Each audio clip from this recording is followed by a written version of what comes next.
My mother. Nobody was bitching, but my mom did. My mom did text me, and she was like, I really think you should watch your language on the show. I was like, it's 2017, Mom. It's over. Yeah. 36 years old, Mom. Wow. Yeah. Which, another confession, in my phone, if you look up, my mom is under Mommy, MMY, so.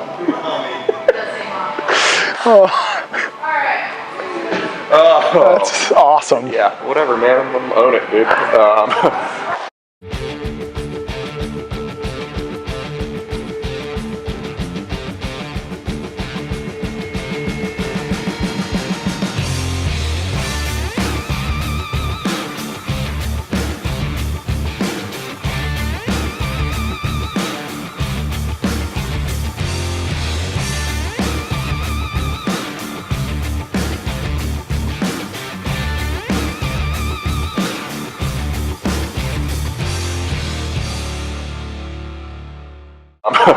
All right, guys, welcome back to Jerk Block Talk. I'm Jason Fernandez here with Phil Sabatini. We're here at CrossFit Rife. Happy 2017. We just, you don't know this, but we just broke 100 subscribers, so I'm pretty stoked about that.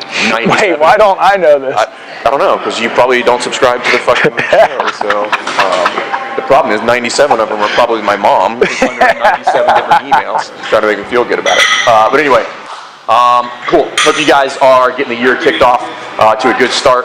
And weightlifting Wednesday, we're going to keep doing that stuff. We're going to try to produce more and more content for you guys. But today we're going to talk a little bit more about the jerk. So if you haven't seen our previous video about the jerk, go watch that one. But I'm going to let Phil go from here, and we're going to talk about rack position and some spinal stuff. Spinal. Back is broken. So. All right, so a couple things. I have a couple lifters actually that either lack shoulder mobility or have hypermobility in their spine. And so this puts them at a disadvantage in both their rack position and their catch position of the jerk. So first, we should reinforce what a proper rack position is for the jerk. We talk about a front squat position, and we also talk about the proper jerk position, which are two different things. So check that video out. But go ahead and grab that bar, Fern. And a couple things that we're looking for here is that the chest is spread, the torso is stacked, and so that what you'll see is you'll see the shoulder, the torso, the hip, and the knee all are in line. So that's when I say that we want to see everything stacked, that's what we're looking at. Now someone that lacks some external rotation of the shoulder is going to now reach with their chest, and their hips come forward, and now they're in a compromised position. And one of the biggest disadvantages of this is that the transfer from the legs into the barbell is now much less. And so we're losing that force transfer and that kinetic chain into the barbell. And so what we're going to do is go through a series of exercises or a little progression to help reinforce this and put it under load. So the first one that we'll do is first find a stacked position. So when we do this, I like to just put them up against the wall. And some coaches actually will do this with athletes laying on the ground and how to feel a neutral torso position. A hollow body position, if you guys haven't done like hollow rocks, it's kind of what we're talking about. Exactly, yeah. So because we're in an upright position with a press or with a jerk, I like to do this up against the wall. And so fill the space between the back and the wall. And if there's a lot of space between there, then you're getting into an excessive arch.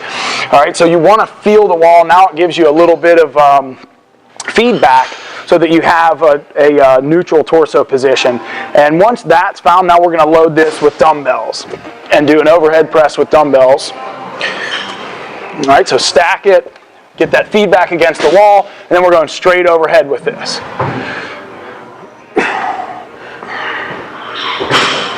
Right. And then number two from this, go ahead, relax, Fern. Number two from this is coming out and trying to find that same position. So now we're losing that feedback, so it's going to be a little bit more challenging, but we're still going to try to stack the torso and do the exact same thing. Go overhead with that. And I struggle with that, like, because I'm pretty overextended, so it's really hard for me to keep that. So he's a good person to have this demo. It's harder. All right, guys, sorry, we lost audio there for that one. So I'm just going to do a little voiceover here of what we're going over. So after you do the transition from the dumbbell, the next thing we're going to go to is just the barbell. And what I was talking about here is I have a lot of trouble with overextension, and we were working on some seated dumbbell presses today in our CrossFit class, and really trying to maintain that position gets really, really difficult, even at very, very light loads. Like I was doing this drill here at 35 pound dumbbells and just a barbell, and it really, really made me concentrate on being in a good position, trying to keep a short rib cage.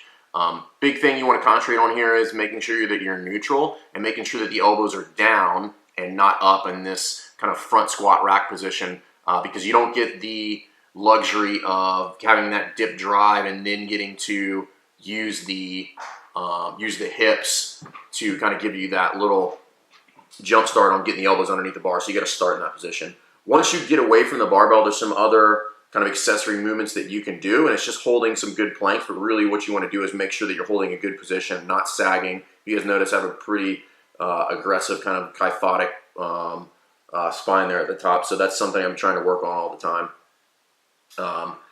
Now, once you finish this, then what you can do is you can carry this stuff over, and what we can do is we can work on some dip holds, and these drills will carry over. And the good thing about these dip holds is that you can take these to well over 100% on the jerk. So you're going to get that set up, make sure you're organized, and then you're just going to dip and hold. We're not super concerned with the dip drive here. It's just more the dip and hold, making sure that we are in a good position, making sure we're keeping the rib cage short and a neutral spine in that position.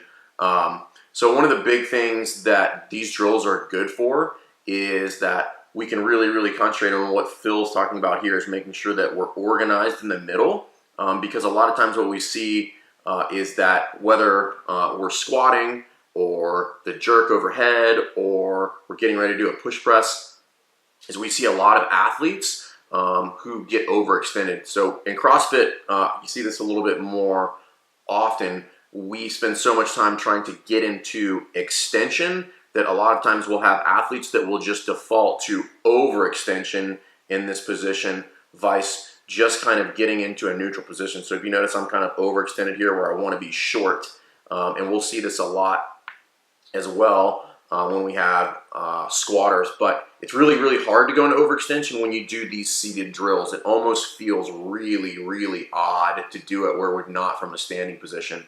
And another place that you'll see this when we have athletes who squat, and the first thing that'll happen is they will automatically default to kind of this anterior pelvic tilt, which is overextension, and then they're going to be squatting from that position. So a lot of athletes will find that to be comfortable when it is actually not a good position. It's just their default position, because we talk so much about extension or trying to stay in extension. And really what we're trying to do is we just don't want any excess flexion or extension of the spine.